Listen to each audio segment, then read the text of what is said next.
And then I'm joined with Taryn, Alexander, and Prashanta, who also work in the budget office.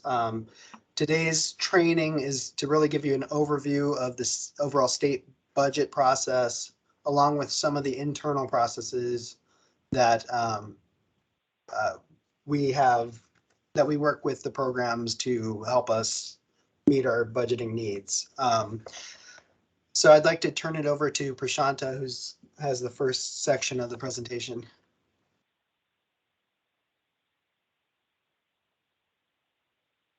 Hey everyone, my name is Prashanta and I'll go over the first few slides.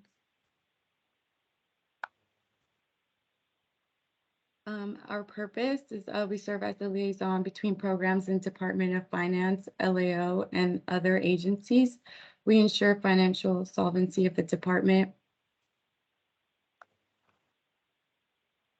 This is the California State Budget Approval Flow Chart. Here you see it goes Department of Finance, well, CDFA, Department of Finance to the Governor's Office. Annually, CDFA must prepare to submit to its portion of the California state budget to the Department of Finance for approval and inclusion into the governor's budget. We, the budget office, work with you in divisions and programs when preparing the budget, including planned expenditures and revenues. The Department of Finance's role is to promote responsible resource allocation through the state's annual financial plan and ensure financial integrity and solvency of the state. I'll move on to the table of contents. First, we'll start with the budget acronyms and then go to California budget process and the budget timeline, the budget galley, out-of-state travel blanket, the federal fund reimbursement and equipment schedules, and then go to indirect pro rata and sweat cap, revenue projections, fund condition statements, mid-year projections, budget change proposals, legislation and budgeting, and then move on to analyst assignments and questions and answers at the end.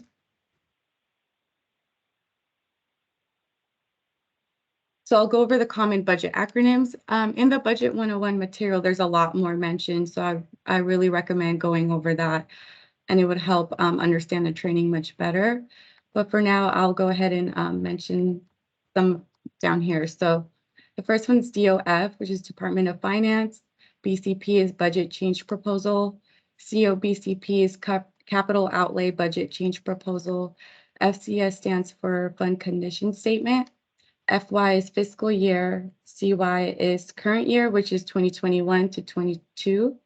PY is past year, which is 2020 to 21. Budget year is, BY is budget year, which is 2022 to 23. 5YP stands for 5-year capital outlay plan. OSTs, out-of-state travel. PCA's program cost account. CalSTRS, which is the previous version of what we use now, which is PC program code for fiscal. Again, I would recommend going through the budget material that has a lot more acronyms mentioned. Moving on, I would go ahead and explain the California state budget process overview. So in the fall, July 1st is start of the fiscal year. Departments prepare their baseline budget and may prepare budget change proposals if programs need to change levels of service. In the winter time, this is more of like late July to November, our budget staff calculates adjustments to baseline budget and prepares various schedules to submit to DOF. The next step would be during November to December, where DOF works with and reviews and approves CDFA submissions and rolls them up into the governor's budget. Then it is released to the legislature by January 10th. In the springtime, towards late January to June, actually, based on the proposed governor's budget, there are Senate and Assembly budget bills that are submitted for independent consideration by each house. Legislature conducts budget hearings to receive public input to governor, legislative members and subcommittees. It is also conducted to discuss departments' BCPs and vote to approve, reject, or modify departments' BCPs. Again, in the springtime, CDFA prepares finance letters and may revise adjustments, which are then submitted to DOF for review and approval. DOF then updates revenues and expenditures to accordance to approved adjustments. Legislature holds budget hearings to receive public input. And in late May/June, both Assembly and Senate floors examines each House's committee report on budget to reach majority vote, where it usually moves to the Budget Conference Committee. If no agreement is reached in the conference or on the floor, the Big Five gets involved. No later than June 15th, legislature passes budget bill and submit to the governor. No later than July 1st, governor signs the budget bill to create the Budget Act and may reduce or eliminate any appropriation via line item vetoes. Ongoing departments and finance administrators manage and change and exercise oversight of the budget. And now moving on with Alex, that would go over CDFA budget timeline. Thanks, Prashanta. So now that you've got kind of an overview of the governor's budget process, we're going to talk about a little bit of what CDFA is doing during that time and some of the budget drills that you may receive from the budget office in order to prepare the governor's budget. So fiscal year starts in July, and currently we're getting ready to start the next fiscal year. And part of that is preparing BCPs for the following fiscal year. So those are usually due to the budget office in August. Programs are working on their BCPs right now. This year, we're asking that BCPs are provided in July. I think July 8th was our due date for that.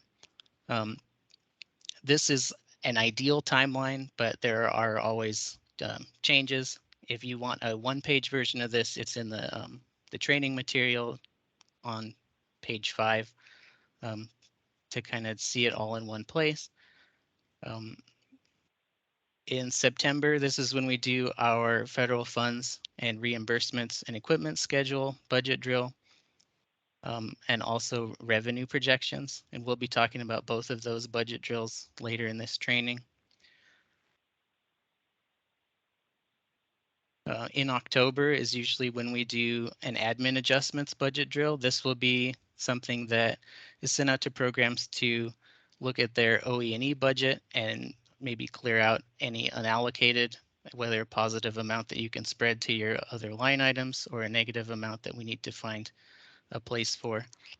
And then mid-year projections, when we close out December, will be one of our largest budget drills to get a bird's eye view of what the department is looking like for the end of the year based on the closeout for the first 6 months. And we'll be talking about that one a little later as well. And we also did a training on this in February.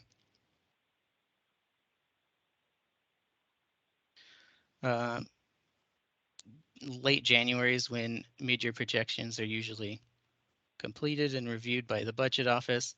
Out-of-state travel is a budget drill we'll be going over. That is a blanket of all trips, out-of-state trips that gets sent to the governor's office for blanket approval so that we can avoid doing individual trip requests. And we'll be going over that budget drill as well. And then in April to June, we start working on the next year's BCPs. So we'll be accepting BCP concepts from programs. If any programs were projected to be over budget at mid-year projections, we may ask third quarter projections to be done. So we'll take a look at the first 9 months of the fiscal year, close out, and then project the last 3 just to make sure we're on track not to be over budget. And then 5-year plan and capital outlay BCPs are also around this time as well. And then one thing I want to highlight that's on every portion of the timeline is review monthly expenditures. And I'll be talking about that again when I go over the mid-year projection budget drill, but we should be always checking the program disbursement reports or monthly fiscal reports that financial services provides on the SharePoint every month so that we know what's coming up. And all of these budget drills kind of lead us into preparing the budget galley for the governor's budget process. And that's what Nathan is going to talk about next. All right, thank you. Let's see. All right, so on January 10, the administration releases the budget, the overall governor's budget, and each department has their own budget galley. And the way this works is it displays the same total information in a bunch of different ways. And it can be very confusing if you're not familiar with what's being displayed. I'm going to go over some of the different sections just to give you a little bit of a walkthrough. First of all, on the training material that was provided, there's a link to the budget displays, ebudget.ca.gov. The first page of the budget galley gives an overview of the department, a written narrative. It tells what the goals of CDFA are. And then you come to the 3-year expenditures and positions. This breaks down by budget program, how many positions and what the total expenditures are budgeted to be. Now this is different than our legacy program codes, where you could see down to the plant health, animal level. Most of our divisions are lumped in with other divisions. So you won't be able to look at the budget galley and see how much your individual division has, but that type of information. Oh, can we make this bigger? Let's see. How about I share PDF for now? Hopefully that doesn't mess up the PowerPoint for later. Okay. Does this work?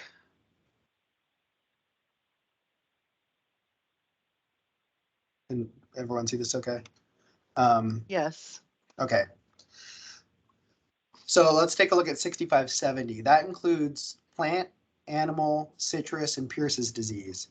And if you wanted to know what your individual positions or expenditures are, you can contact your budget analyst.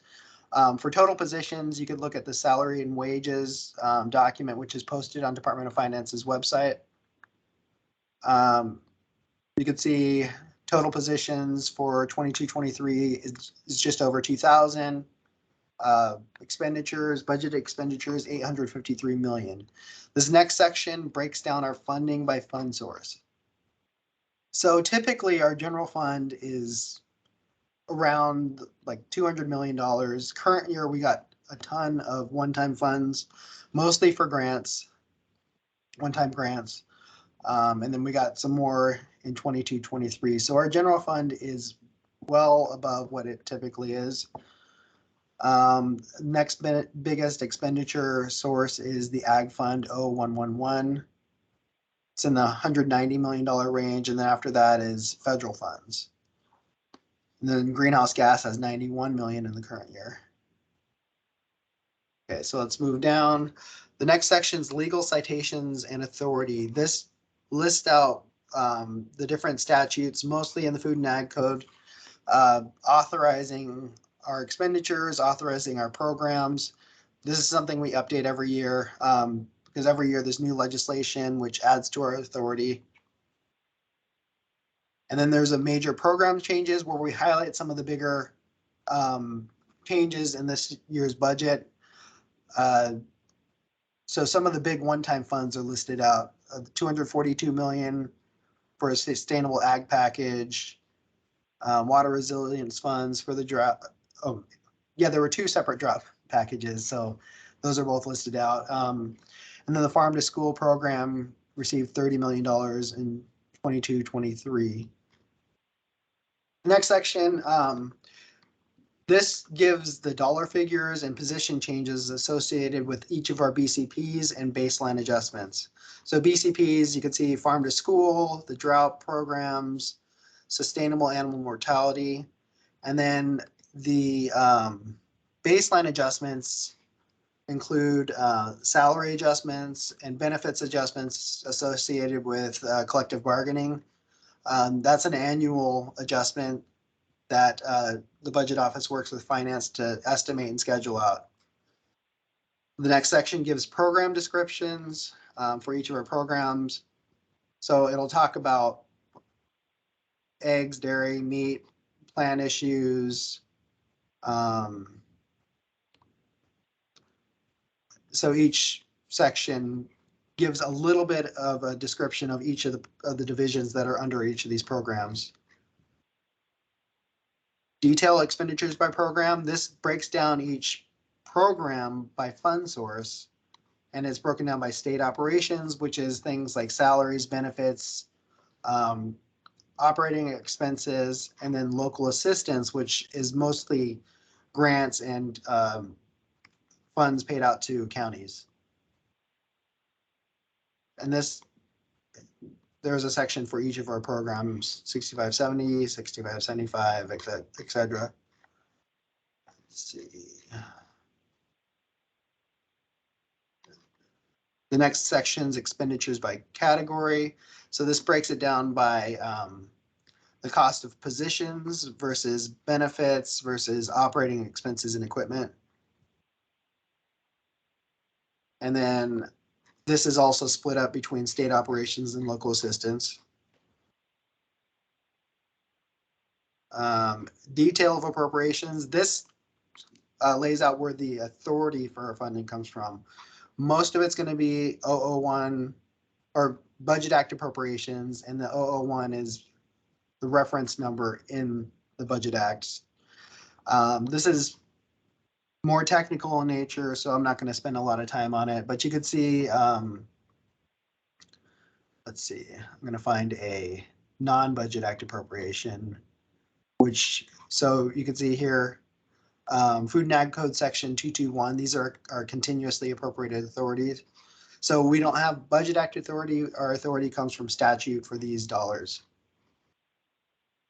And so it lists out by fund source where our authority comes from. So I'm going to move on to the next section. The next section is the fund condition statements for the funds that we administer. Our biggest one is the Food and Ag Fund. And we'll go into more detail about fund condition statements later, but those will be our internal fund condition statements.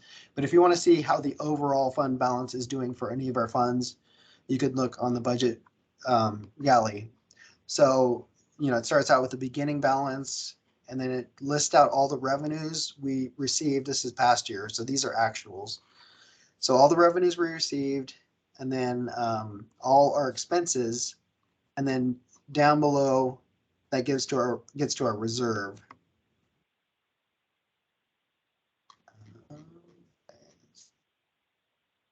And then we come to the changes in authorized positions. This is mostly from BCPs, and each BCP is listed out where they have new positions and then the salaries that go along with them. So like our industrial hemp program got one AGPA with a salary of $73,000 per year. And then the last part of the galley is our capital outlay section, which is called the infrastructure overview. And this lists out by project the funding for those projects. This is the Turlock Lab. We got 88.6 million in 21-22, and that includes the design and the construction of that facility. And then this shows, like for Blythe, we spent 6.6 million in past year, 1.8 million in Anaheim for the facility purchase. And then it just goes on to break them down in a similar manner to up above. So a lot of it's technical. if you have questions about one of your cap outlay projects, you could reach out to Whitney Cotton or myself for cap outlay issues. And with that, I'm going to turn it back to who has out of state travel? That's Prashanta. And hopefully, let me stop sharing and hopefully we could get that PowerPoint back up. I don't know who has that.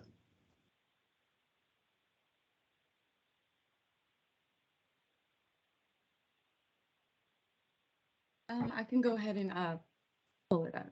Okay, thank you, Prashanta.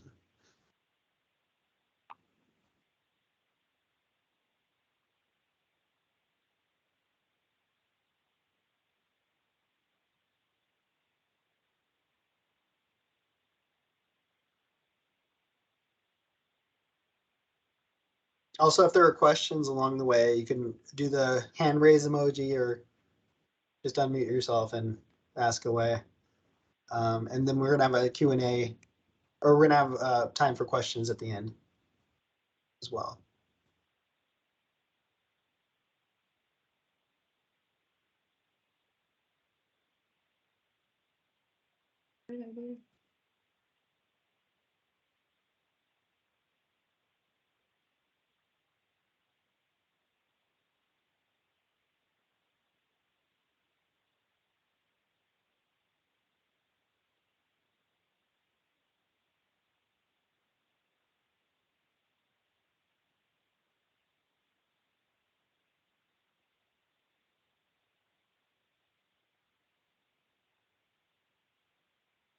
Okay.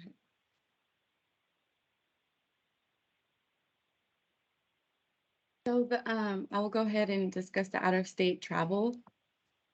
This specific page here is on page 24 if you would like a closer view. So OST is prepared in the spring for the upcoming fiscal year. All OST must have prior approval before the trip can be taken. So the three types of trips would be out-of-state travel, OST, bordering state travel, BST, which is Oregon, Nevada, and Arizona. If the trip to BST does not exceed 5 days, it does not have to go on the OST blanket. Anything over 5 days needs to be added to the blanket. Out of country travel, which is OCT, which includes Hawaii and Alaska, individual trip requests are needed. Please refer to Financial Service Travel Guide for more information. So the two sections of out-of-state travel is mission critical and discretionary. So I would first discuss mission critical, which is approved by secretary and falls under the following. So I'll just discuss the most common reasonings, which would be enforcement responsibilities. Another one would be a function required by statute, contract, or executive directive. Another reasoning could be meetings or trainings required by a grant or to maintain grant funding. The other type of trip would be discretionary, which is reviewed by the secretary and then sent to the GO for approval. Discretionary trips are trips that are believed to represent a benefit to the state by attending and do not meet the mission critical criteria. So the form here, which is on page 24, you would mention the trip number, which is right here. There's the first one says Z001. Mission critical trips should be numbered 1 through 499. Discretionary trips should be numbered 500 to 999. The trips are listed by priority. So you could go ahead and mention the date of the trip. Right here, the first one says October 15th. The cost would be list the total amount of the trip. If the trip is paid by another organization, just add a 0 in the column. The next one would be funding. List what fund source is paying for the trip. If the trip is paid by another organization, put other in the funding column. And then for the purpose/justification, mission critical trips should clearly indicate and reference the mission critical criteria. What you should include in explanation is multiple people attending. Why is it important to the state and the CDFA? If some other entity is paying for the trip and yeah, if some other entity is paying for the trip, mention that and make sure there is no conflict of interest. For discretionary trips, please be sure to indicate how the travel will affect the person's regular duties by stating will not interfere regular duties, or some will be responsible while attending the meeting.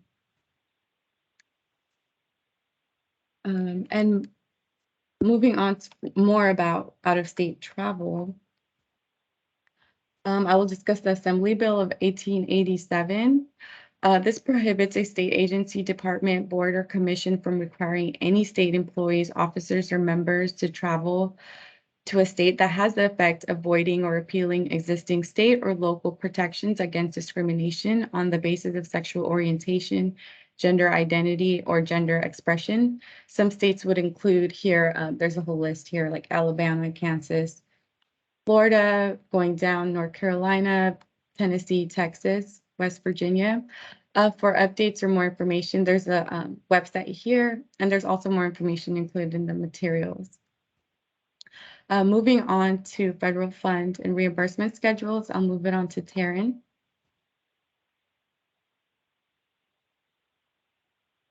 Hi everyone, I'm Taryn Mori. I'm the lead of the budget office, and the next topic I'm going to be talking about is federal funds and reimbursements, and as well as equipment schedules. One of the things that we do in the fall is we ask divisions to provide what they believe that either they've already entered into contracts, reimbursement or federal fund contracts, or they're pending contracts. But what we try to do is ensure that we have enough federal fund authority and reimbursement authority that you have the ability to bill based on those contracts with the feds or any reimbursement contracts. In order to do that, we send out a budget letter in the fall. That's the supplemental and schedule of reimbursements and federal funds. We provide the information that we currently have in the budget office. The agreement numbers, paying agencies, program names, and program codes that you see on this form are all what we will currently have in the budget office. This is something that we ask divisions to update to make sure we budget properly in our worksheets to get it into the system so that everybody can see the proper numbers in the program disbursement activity report. We do provide past year actuals. And then the two columns that we provide are in here are in columns, the governor's budget column for 22-23, and then the governor's budget for 23-24. Those are what we currently have in our worksheets in the budget office for each of the. What we ask divisions to do is adjust those numbers to ensure that we have the proper amounts available.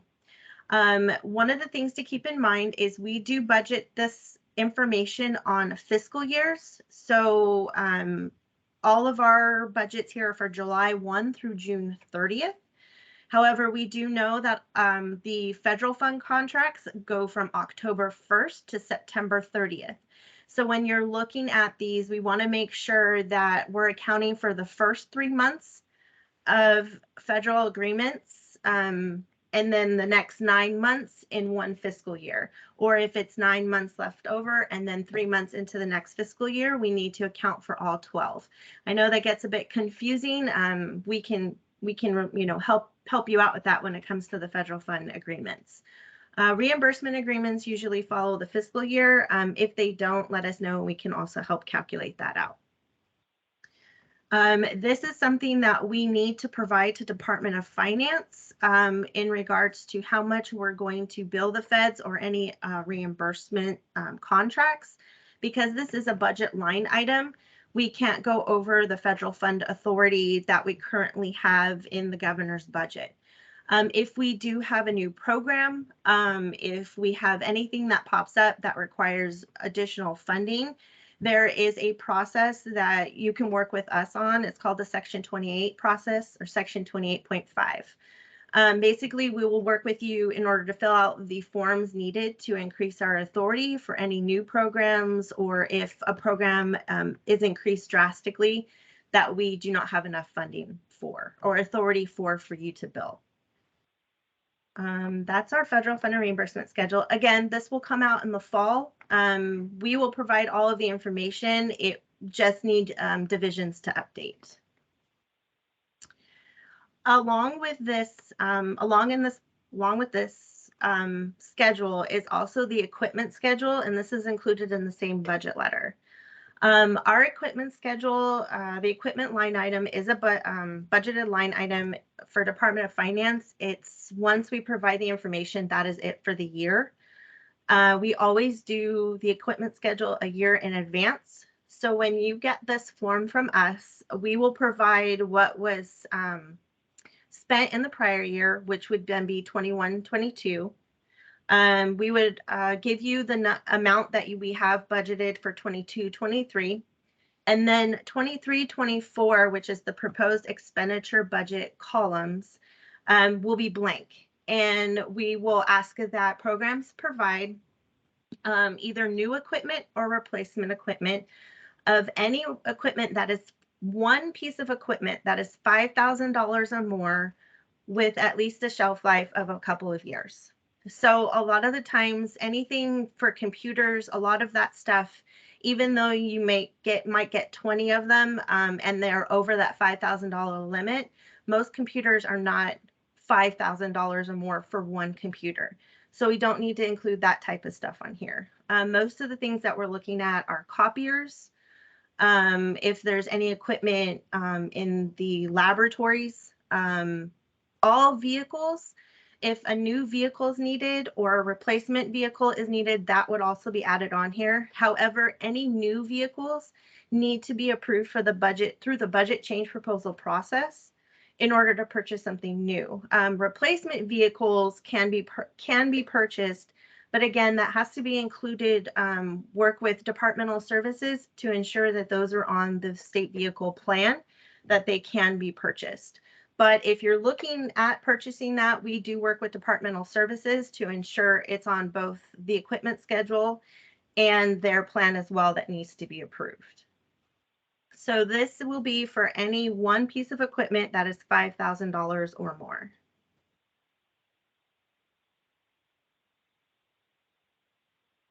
One of the things that comes up after the equipment schedule, so one of the things that comes up is that there are a couple of different charges that we have within the department. It's called indirect, pro rata, and schwa cap. So indirect is the share costs of all of the admin and exec areas. We do have one that's called there's the CDFA indirect. So that's examples would be our executive office, our Office of Information Technology Services, administrative services like financial services, human resources, departmental services, and budgets. These are all costs that are spread to the entire department. They're based on your budgeted personal services that we calculate out every year at the beginning of the fiscal year based on your payroll reporting units. Once everything is updated, then we spread these indirect costs to all programs that have budgeted personal services. Pro rata and schwa cap are the same type of thing. However, they're for the indirect costs that are for the centralized service agencies per the government code. So they're the agencies that help the entire state of California and all of the departments within California for basic needs. A lot of these agencies are Department of Finance, the State Controller's Office, the State Personnel Board, Cal HR, Human Resources. Those entities are then spread to all of the different types of fund sources that are within the state of California. Pro rata and schwa cap are the same thing. However, pro rata is calculated and distributed to all special funds. That is considered our agricultural fund, our Pierce's disease management account, any of the types of special funds that fall under that category. They are not charged directly to the fund itself. They're actually part of the on your sources and uses statements, or what you find with financial services, they're actually cash adjustments. So they're reflected on that report. They do not show up as an expenditure. Recently, you will probably see for pro rata an in and an out on your expenditure detail report or the program disbursement report. You'll see a plus and a minus. That is just one way that has to be coded into the system. However, it's not, because it's a net zero adjustment, it's not coded as an expenditure in your bottom line total. It just shows as a cash adjustment on your sus report. Schwa cap is the indirect that's charged to the federal government. This is in part of the indirect cost rate proposal, or the ICRP that financial services provides everyone with a memo and how much they can charge for both indirect and schwa cap within their federal agreements. So this is the schwa cap portion of paying for Department of Finance, SEO, things like that. So that is part of the ICRP adjustment. And I see Kapua, you have a question? I do. I just wanted to go back to the pro rata real quick. And you Sure. were talking about it going in and out on our expenditure reports. But no matter what, that dollar amount is still charged to us, correct? As a cash under the sus. Correct. Yes. Yes. Okay. You will see the amount as the in and out expenditure. Yes. It's just the way that it has to work into the system now, is that they Okay. show it as expenditures, but it's truly not. It's just on your cash. Okay. Thank you. You're welcome. So again, all of this is just indirect overhead that needs to be paid for. Pro rata and schwa cap are the exact same thing. They're just titled differently because they work with different fund sources. Okay, and then on to revenue projections. Alex.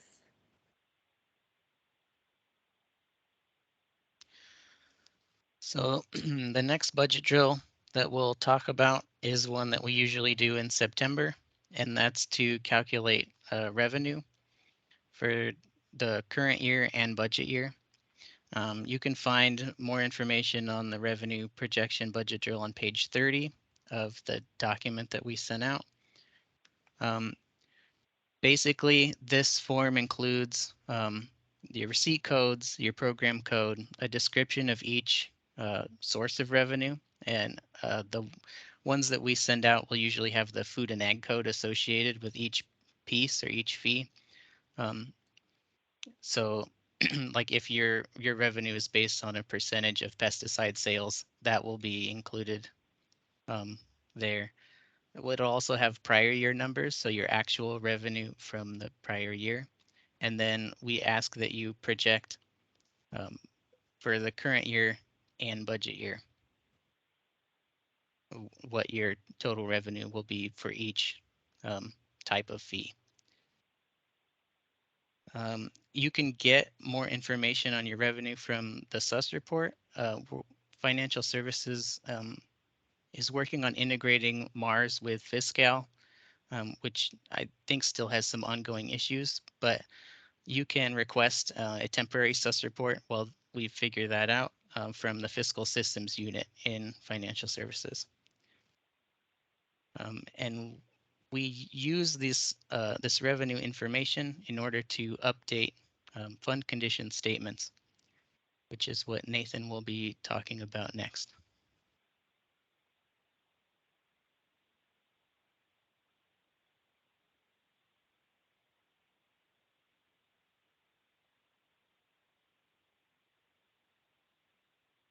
You're muted, Nathan.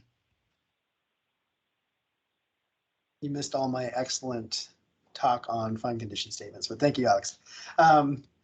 So fund condition statements, this is displaying our internal fund conditions, and it's similar to what's in the governor's budget, but it's specific to individual programs.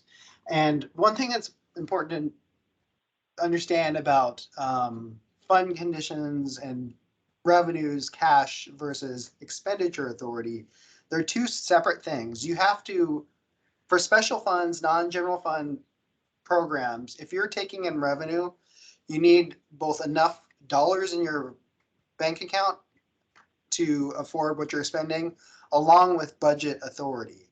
So the Budget Act gives us the budget authority, but if we don't have enough cash in those individual programs, we can't spend those dollars. So a good example is this specific fund condition statement. Let's look at the past year. It started out with a balance of 1.8 million. Prior adjustments are things that happen after a fiscal year's close that might impact a fund condition up or down. So like if we accrue revenues of, $400,000 and they don't end up coming in, we need to account for that as we close out the next fiscal year. So that's what a prior year adjustment is. And then that we get our adjusted balance. And from there, we add in any new revenues, revenue totals, and then that gets us our total resources. And then we subtract out our expenditures. And that gets us to our reserve for economic uncertainties. It's your fund balance. So as you can see, it's going 945 to 283. So we're spending at a rate that's depleting this fund. So if we go back, so we look up above, we see our revenues are 350, 700, total revenues of about $1 million. And you look at 22-23, the revenues are about 2.1 million. So if we go back to this revenue projection, you can see the footnote here. It includes a fee increase, which resulted in about 700,000 more in revenues. So the program or the budget office or someone saw that we were spending at a rate that we couldn't afford. And it really is apparent when you look at the reserve on the fund balance, it's dropping by 700,000 a year. But because program worked to build in this fee increase, the fund starts going up again. So they had the expenditure authority because, this, which is based off of this line here, 1.5 million past year, 1.7, and then 1.8. So they had the authority to spend, but the cash was dwindling. And so they had to take steps to address that reserve balance. The other option is to cut your expenditures. Some programs do choose to do that if they run into issues with their fund going negative. Let's see. The next section is expenditure monitoring, and that is Alex. Thanks, Nathan. So the next budget drill we do is usually sent out when financial services closes the month of December, so that we have 6 months of actual year-to-date expenditures. And the budget office will send out this budget drill. It'll look very similar to this, and this should match what you can see on the program disbursement report itself. So you'll have account codes, and account descriptions, your budget, and then year to date. Those should all match the December closeout report. And then we ask that programs fill in the 6-month expenditure column and any redirects that they're planning, and provide a methodology or a description. So sometimes it'll be a straight line projection. If you're just plan on having similar expenditures in the next 6 months as you had in the first 6 months, you can do a straight line. If you want to calculate salaries and benefits a little more closely, you can include MSA dates, and we've got an example of that in the packet, I think on page 34, or there's more information on starting on page 33. But we also did a training on mid-year projections in February, and that's posted on the SharePoint. I think the video of that training is on YouTube, and there is a link on the budget office's SharePoint that you can access to get a more detailed, in-depth version of this. But one thing that I want to highlight, going back to the timeline, you should be checking every time the financial services closes out a fiscal month. You should check in the program disbursement report and make sure that all the expenditures are lining up the way that you think they should be, so that we can correct any errors as they occur, and we can make adjustments, or if there's ETRs or redirects needed, we can make sure that we're handling those before we get to the mid-year projections budget drill. So we should be doing that throughout the fiscal year. I think next is BCPs, and that's going to be Nathan.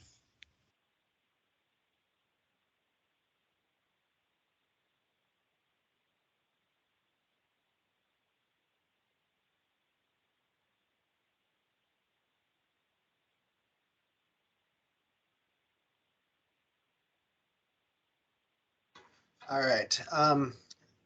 This next section is BCPs, which is budget change proposals. And this is a way for the department to request new expenditure authority or new positions. And the way it works is we start out with concepts earlier, like May-ish, April, May. Those go to the executive office and they decide which proposals that we want to go forward with as BCPs. The Department of Finance has a template that is posted on its website, and this is the cover page of that.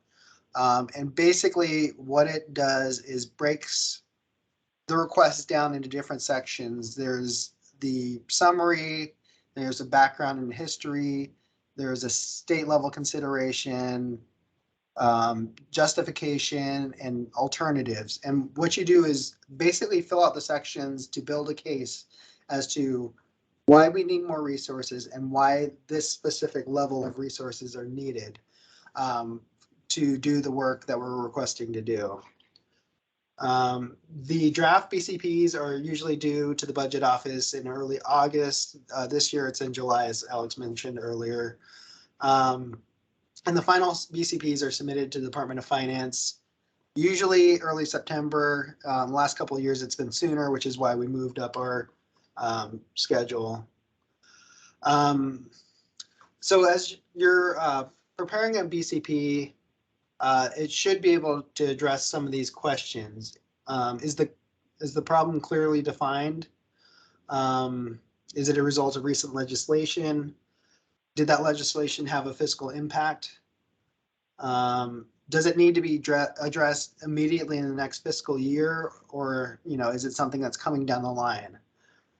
Is it one time or ongoing? Does it require new positions? How many positions? What classifications? What's the funding source? Are there alternative funding sources? Generally, general fund should be the last viable option. Like if we have a fund source that could be used for something, finance will usually point us in that direction if we request general fund. Does the solution address or solve the problem? Does the information support and justify the request? What if any other programs, units, or departments are impacted by that problem solution? Have we ever submitted proposals in the past that address this? If so, what happened? Is the proposal consistent with the governor's and the secretary's policy on the issue? And one important thing, especially over the past several years, is metrics. How will the results be evaluated? And that's a whole section on outcomes.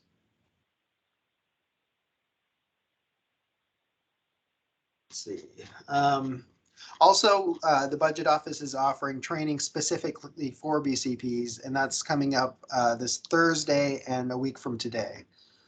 You can you can sign up for that training through the university, the CDFA university. And let's see what is next. I believe legislation and budgeting, which is Taryn. So part of the process, actually everybody is probably getting a lot of them right now from our legislative office, but there are emails that go through that require a bill analysis. So the Assembly and the Senate, they go through and propose any changes to current government through what are called Assembly bills and Senate bills. So Assembly bills short for AB, Senate bills short for SB. The legislative office sends us, they send everyone, all divisions, if there's an analysis that is required or for information only. You should be getting, for anything that requires a bill analysis, that is where this comes into play with the budget office. So any of these bills that come through, they can create, expand, and decrease state programs, boards, and activities. So anytime there's change to legislation, anytime they change our code sections, the Food and Ag Code, anything like that, does it expand what CDFA needs to do or your particular division? Does it decrease anything? Does it decrease revenue?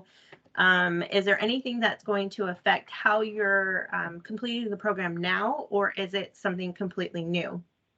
The legislation process is one thing that we work on through the bill analysis, is that we work on the fiscal impact section with you, because we want to make sure that each fiscal impact has everything that we need to identify in the sense of, is there a workload increase? Do we need to ask for positions?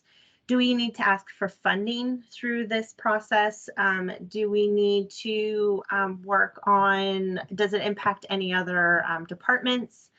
What particular funding source all this work is going through? Is revenue being collected? What type of fund source? Things like that. Because what happens is, if this bill is approved, the department has 10 calendar days to submit a budget change proposal to Department of Finance once the bill has been chaptered. So once everything has been approved, it's been signed off by the governor, and it is officially chaptered, anything that we have in the fiscal impacts, we have 10 calendar days to provide a budget change proposal to Department of Finance to ensure we get the positions, the funding, anything that's necessary that we've included in the bill analysis. We want to make sure, so all fiscal impacts need to be approved by the budget office before they are sent to our ledge office. So once you receive a bill analysis from the ledge office, and you go through the form and the process of it, if there is a fiscal impact, even if there isn't a fiscal impact, go ahead and send it to your budget analyst to get it signed off on, so that way we know that we have looked at it, and we're letting the ledge office know that we have looked at it as well. We do keep tabs on it to ensure that if a BCP is needed and it is approved, that we will work with you immediately to develop the budget change proposal for that. I believe there was a class that was just given by the ledge office on bill analysis. I think that is once a year. So this will be again at the beginning of next year that they'll have it. They might have one later on this year. I'm not entirely sure, but please keep a lookout for that if you're looking more into completing bill analysis.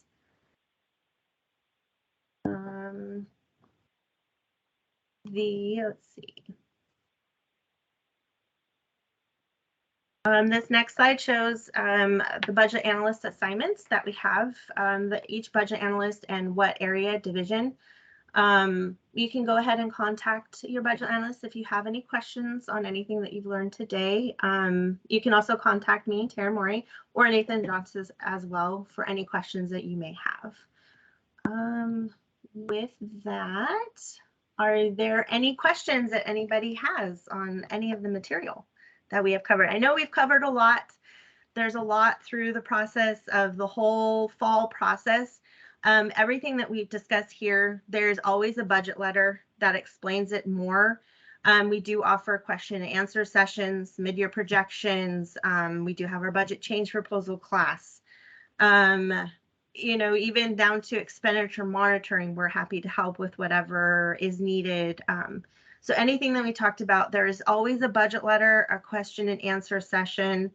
You can contact your budget analyst at any time. You can contact myself at any time, whatever is needed. So are there any questions out there on anything that we covered at all?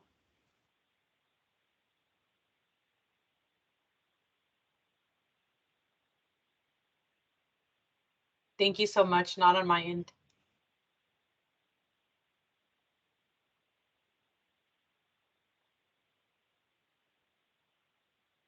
This is Anastasia Isborn. I do have a question about bill analysis amendments.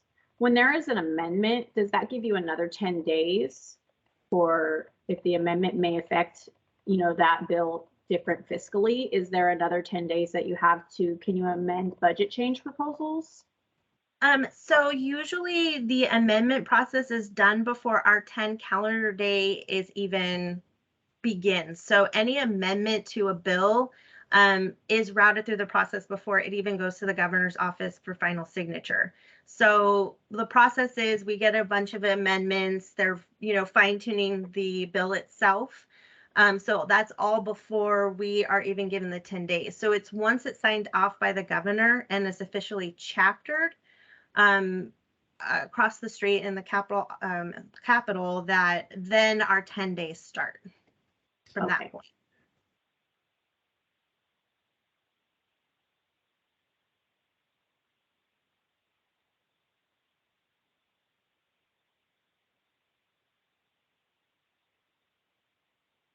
Are there any other questions?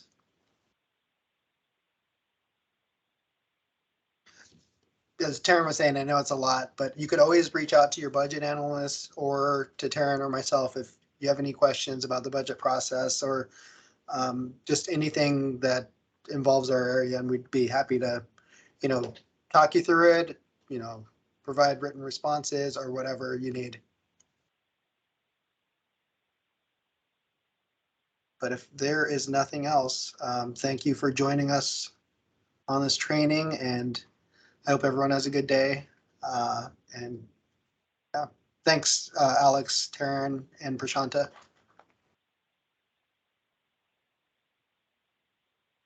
Thank you, guys.